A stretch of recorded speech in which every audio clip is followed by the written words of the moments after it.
Welcome to Music Talk on WWDB with your hosts Eric Lee and Michelle Gaiman. I'm Eric Lee. Hi, I'm Michelle Gaiman. Again, welcome to Music Talk Radio right here on WWDB AM 860. And today we are featuring someone from a blast from the past and ready to take claim to the future, Mike Nise. I'm glad you added that part about the future. Mike Nise started the show in the popular show in the 80s, Dancing on Air, and he's planning on bringing it back. So what was Dancing on Air, Mike?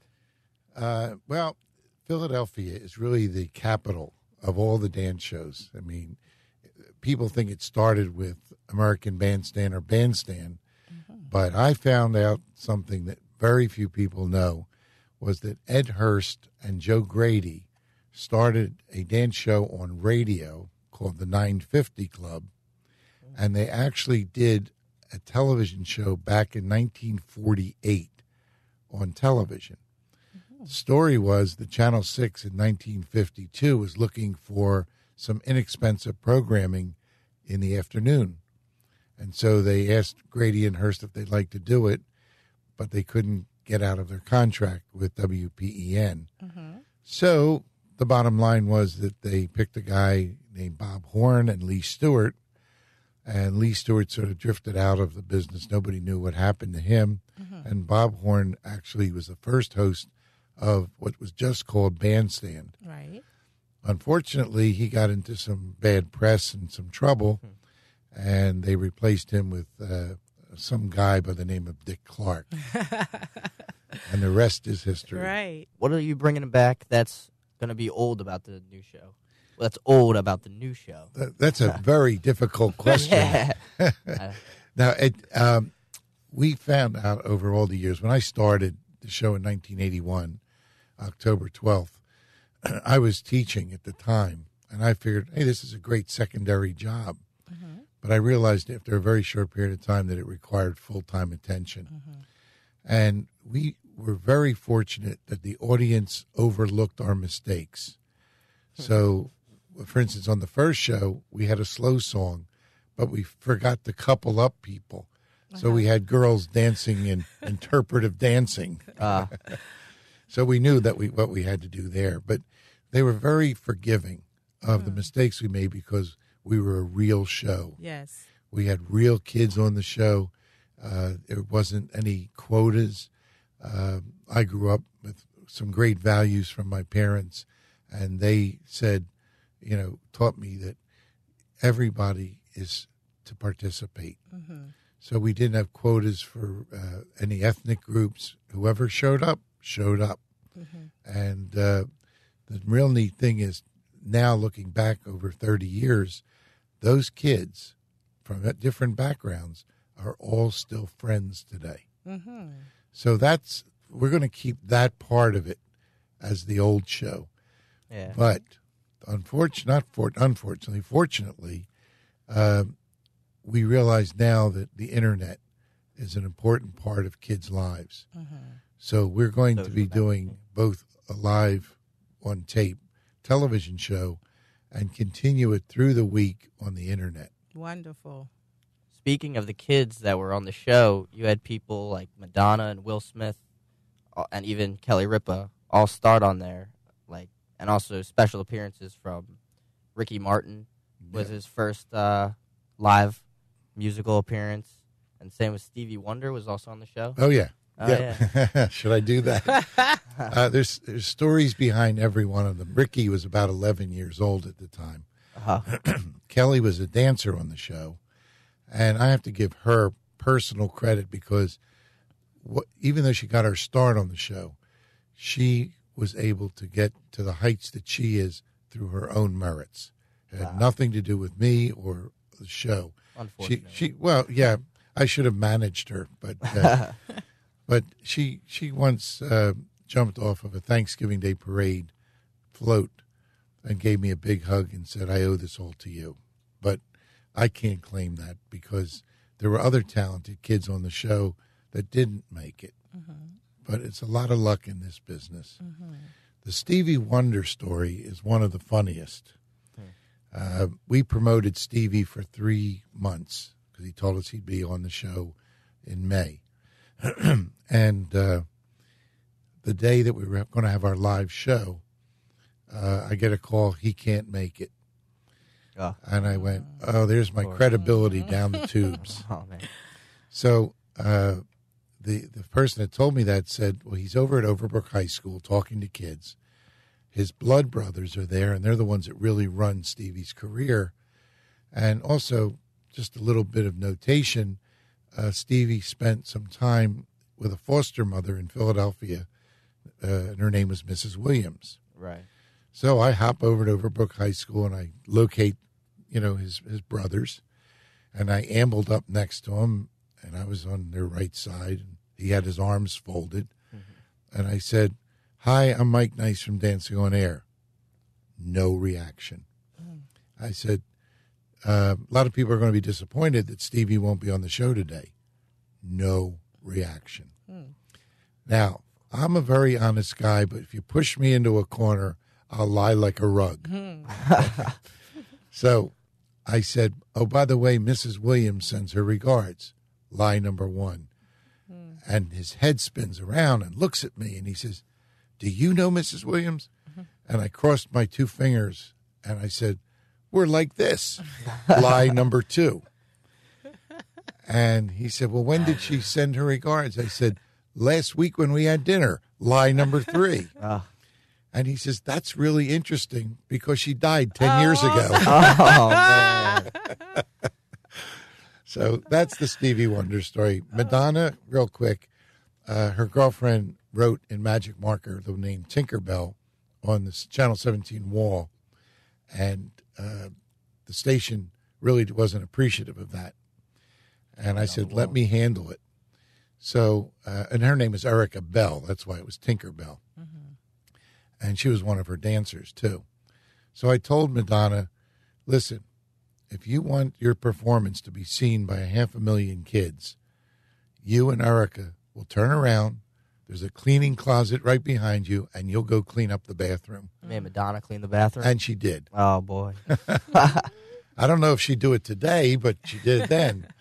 I don't know who was some of the others that you had mentioned, but they all have a Will story. Smith. Oh, yeah. Well, Will I knew from the recording business when he was graduating from Overbrook or West Philly. I wasn't sure which one. I think it was West Philadelphia. Yeah, because that's on the West Philadelphia, born and raised. Raised, yeah. There you go. I couldn't rap it, but if you want to, that's okay. I know the theme song. And he was just a wonderful, wonderful guy. And if it was based on personality alone, you knew that he could make it. And boy, did he ever make it. He got known. There's a thing in the record business, the music business, and the acting business called a Q rating, which is a recognizability factor. And he developed it in the music business, capitalized on it with the TV show. And by the way, when he went out to California, he was broke, and I think he owed the IRS money. And Benny Medina had this idea for this TV show. And they talked to NBC. They tried to get NBC to take it, and they were very hesitant about it. And finally, they said, okay, we'll let you do a pilot. So now they're in the studio. They're working all together. And Will said, hold it, everybody. And he stopped in the middle. He said, did anybody ever ask me if I could act? He's a wonderful, wonderful guy. He was so generous with his friends. That's why he was in the financial predicament he was in. Very generous guy. One of the other names that stood out to me was Dave Raymond. He was the original Philly Fanatic. Yes. Yeah. Yeah. But he wasn't in his green suit at the time. Right, of course. He was the first host of Dance Party, which was our national show. Dance Party USA. Right, on the USA Network. And at some point, Dave was overburdened with so much to do, being the Philly Fanatic, going to school. And I believe at that time he was getting married. How old was he? Oh, about 27. Oh, okay. At the Young time. guy. So he said he'd have to leave the show. And I said, wait a minute. You want to leave this show to be an unknown person in a green suit, whereas you're on national TV as Dave Raymond. And he did. And you know something? It was a smart move, because today he owns the Fanatic, and he owns a company that puts all these different, what do they call them, mascots in different cities. So, at the time I thought he was crazy. But, luckily he didn't take my advice. Where were your favorite places that you recorded the show at? I know you recorded Hershey Park and all different, theme parks and on Penn's Landing. Oh, yeah. Yeah. Well, most of it, of course, was done at the studios at Channel 17. Right. That's a good question. I would have to say that we enjoyed going down the shore to Ocean City and Wildwood. It was the only vacation I sort of took. But I really did enjoy Penn's Landing, because I didn't realize how big the show was until I saw like 4,000 kids in the audience watching the show. Live? Well, live on tape. Right.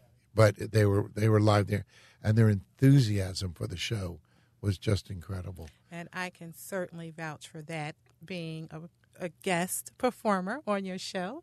Again, this is Rochelle, and we're here with Mike Nise on WWDB AM, talking about the Dancing on Air former show and the new show forthcoming soon. And I can definitely vouch for the excitement in the air and the support and the bonding between everyone there. It just felt so welcoming when you walk through the door. I was completely nervous. It was my first show. Really? It was my first show on television, and I tell you, my knees were really knocking. But by the time I was on stage, it just felt so comfortable. It was a great atmosphere, and I'm sure you're going to bring that back to us again, and it's going to be even more awesome. I can't wait to see what's happening. Yeah, well, we're going to combine the old feeling with the internet. And I think that combination is going to be very interesting. It's going to be huge. Yes. Yeah. What's your demographic? Who you like trying to reach now? Because obviously, all the older people will want to maybe catch up on the show, see what they're missing nowadays.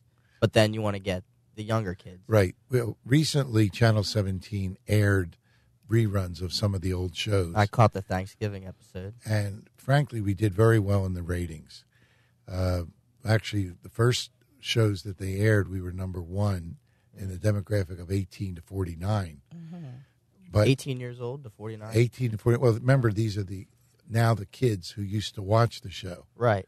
So you got that. So on the new show, we're going to have at least one song where we flash back to the 80s. And the rest of it will be, updated material. And also the fact that it's interesting that today's teens really like the music of the 80s. Yes, Is they that correct? do. Yes, Yeah. they do. So based on that, we think we're hitting the right demographic. But the dancers will be ages 17 to 21 and maybe a little bit older. Okay. Because the younger kids will always want to be with the older kids. The older kids don't want to be with the younger kids. Right. That's some of the things that we did learn. The dancing now, obviously, it's a lot different nowadays than it was back then in the 80s. Is it going to be try to make it the same format as it was before, couples dancing and then little interview in between? Oh, absolutely. That's the reality portion of the show, too. I forgot to mention that. You smiled when you mentioned the dancing is different today. A little bit. Yeah, and we're going to have to kind of bring them back down to earth a little bit, because some of it could be too sensual. Agreed. And we're reaching younger kids, so we don't want to necessarily influence them that way that early in their lives. But, we're going to still have the reality portion, and we're going to add another twist to the reality, which has to do with the fact that we're going to follow some of the regulars in the studio and outside the studio. Outside what they're doing in real life. In real life, the So reality of it, yeah. It gets a real reality show. And we'll have the kids at home vote as to which kids they want to see. So it's like an interactive show. Hot. Very much so. People have said, because I'm 68 years old, and I'm proud of it, that I'm too old to produce a teen show. But I think I'm still in my mind about 15 years old. Forever young. Forever young. What about you watch any of the main dance shows, America's Best Dance Crew, So You Think You Can Dance, all that kind of stuff?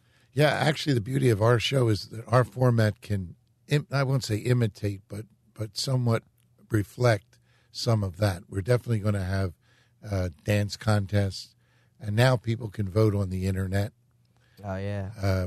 Because in our day, when we started the show, the only means of communication was mail, snail mail, and the telephone. And we used to get 5,000 letters a week. We used to run contests. Like we had a cheerleading contest, and we got 1 million handwritten postcards from kids. And then when we went national, we had 2 million. So asking to be part of the show, or just to vote on their top. Well, one was for cheerleading, and the other was, we'll bring the show to your school with that who had the most votes. So I wound up in West Virginia one year, and Mandan, North Dakota the next year. Mandan, by the way, Mandan, North Dakota was the place where General Custer, he left for his last stand. And the joke was, and this came from the people of Mandan, they said, Custer said, "Don't do anything till I get back." And speaking of getting back, we'll be right back in a few moments. We're going to stop for a break. Again, you're listening to Mike Nise, the producer of Dancing on Air 1.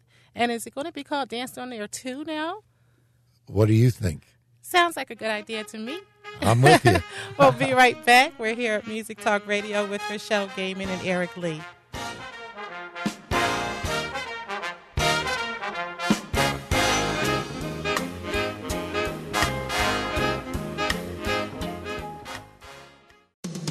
Are you in business, a company executive, a purchasing agent, or working in marketing? Then attend the Philadelphia Advertising and Business Show. The show is Wednesday, March 7th. One day only, Wednesday, March 7th, 9 a.m. to 4:30 p.m. at the Villanova Conference Center, 601 County Line Road in Radnor, Pennsylvania. Attend the show Wednesday, March 7th. If you're in business, an executive, a professional, a purchasing agent, or work in marketing, your business card will admit you free. Your card also admits guests with you. Free marketing help, networking, free samples, free food, entertainment, free parking. March 7th, Villanova Conference Center, 601 County Line Road in Radnor, Pennsylvania. Come, call 484-562-0063. That's 484-562-0063. 484-562-0063. Love this thing. Woo, I'm so excited about what's happening in Philadelphia here on Music Talk Radio, WWDB AM 860. Again, we're here with Mike Nise, and he's bringing back a blast from the past, which I'm sure we all remember. Dancing on Air is forthcoming. So let's continue to talk about what we can look forward to. Well, I'm excited. As a matter of fact, I'm nervously excited because Channel 17 is going to give us an hour Saturday morning from 10 to 11.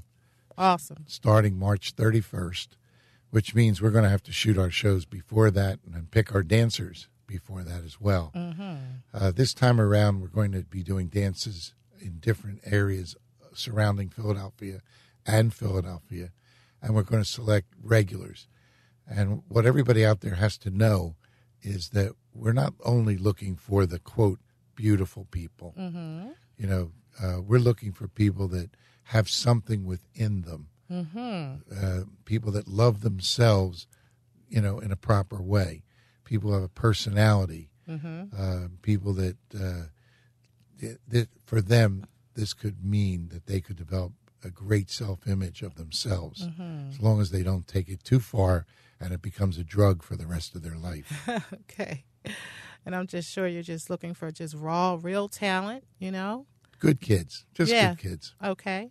And then we're also going to open the door, as we did before, to what we call guests who want to come every so often.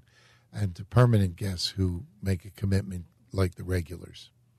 That is just going to be so great for the Philadelphia community. And I mean, you're inviting people from all over, New Jersey, Delaware. It doesn't matter. No. Right? No, okay. No. We'd like to see the kids have something to look forward to that gets them off the streets, out of violence, the bullying problem that they have in the schools. We're going to address this on each of our shows. We're going to be highlighting a charity, and it's called Party with a Purpose. Awesome. And we're going to highlight, because those kids are affected by anything that people are raising funds for. There's been people who have had cancer in their family, people who have spina bifida, people that, and my passion is animals and dogs. Okay. So hopefully we're going to have a dog adopted each show. Oh, that would be nice. Party with a purpose. That's definitely a purpose. I know the kids, their daily routine, they would go to school, they'd get off school, and then they'd come and watch the show. Is it going to be, can't really be the same because it's Saturdays now, but they go and perform? It used to be the habit that was formed during the week. Daily routine. But since we're not on television 5 days a week, we figure that on Saturday morning, kids are just getting up. They'll turn on the TV. And we're looking for a wide demographic. To go back and answer your question, we're hoping that we get the tweens. We're hoping we get the teens. And we also feel that we could probably get adults up to maybe 34 and above. I think, when I watched the Thanksgiving special that was broadcasted, in the Electric Factory, I was really surprised because I was, dabbling on my computer, going on Twitter, and I see on Twitter from, people over 30 years old, mothers' ages, 40, 50s, and I read one that I quoted. It says, watching Dancing on Air and now realizing why we have global warming, ... Lots and lots of hairspray. Yeah. And then another one read, my mom just told me that she was a star on Dancing on Air. Not that it matters anymore, but that's what she, people were tweeting that when I was on my Twitter account. I just caught my eye. I was like, wow, it was very popular back in the day. You've done your research. I did my research. Yeah, because I hadn't seen those. But I forget, what was the name of the hairspray in those days? Aquanet. That's it. That was yes. She now gets her headphones. Aquanet. We interviewed some of the kids as they are today. I keep calling them kids, but they're in their 40s now, and some of them even have grandkids. So you know what I'm talking about? Yes, absolutely. So it's such a weird feeling, but I can't stop calling them my kids. Sure. Some of them even have called me their TV dad. What was your favorite part of the show? Should it say when I went home? It was over, finally. There was a lot of work that went into it. My favorite part was that I was raised as a teacher and I studied psychology.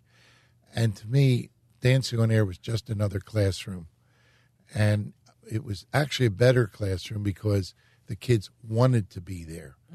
And we had 47 ground rules that the kids had to follow. 47 rules. 47 rules. And, and we tried to enforce them the best that we could. But we dealt with them with a psychological situation. If we pulled them off the show because they weren't doing something right, I would sit and say, okay, what didn't you do right? And if they said, well, I was talking during the break or something like that, I said, great, go back on now for the next segment. If they tried to lie their way out of it, I held them off longer.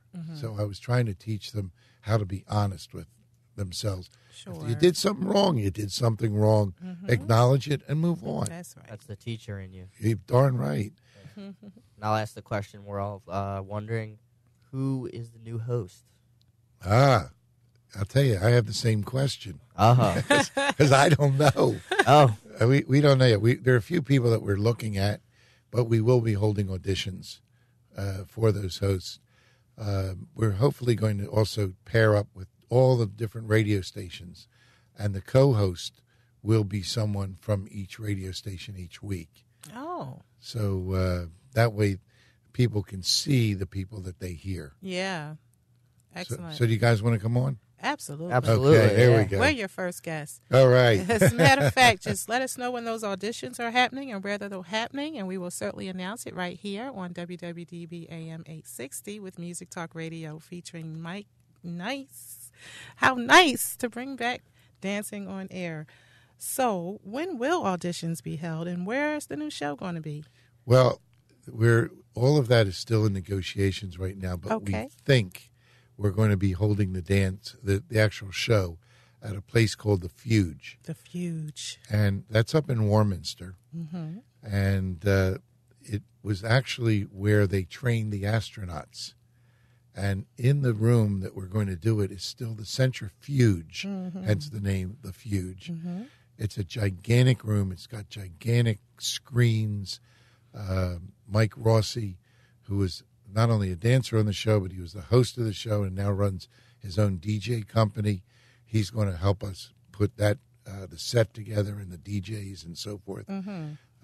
I've got a wonderful team with me. Eric Schuppan is going to be our marketing and sales director. Okay. And Gary, if I can pronounce his name right, Slopkov. It's something like that. He'll kill me when he hears this.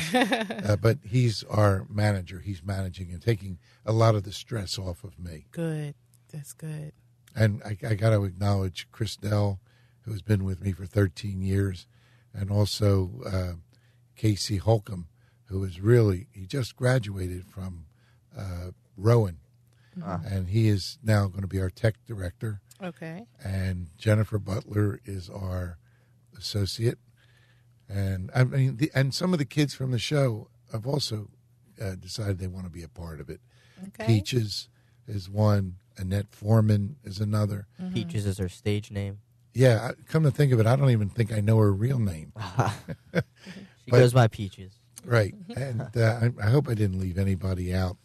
Dominic Rivera, he's going to be our floor director.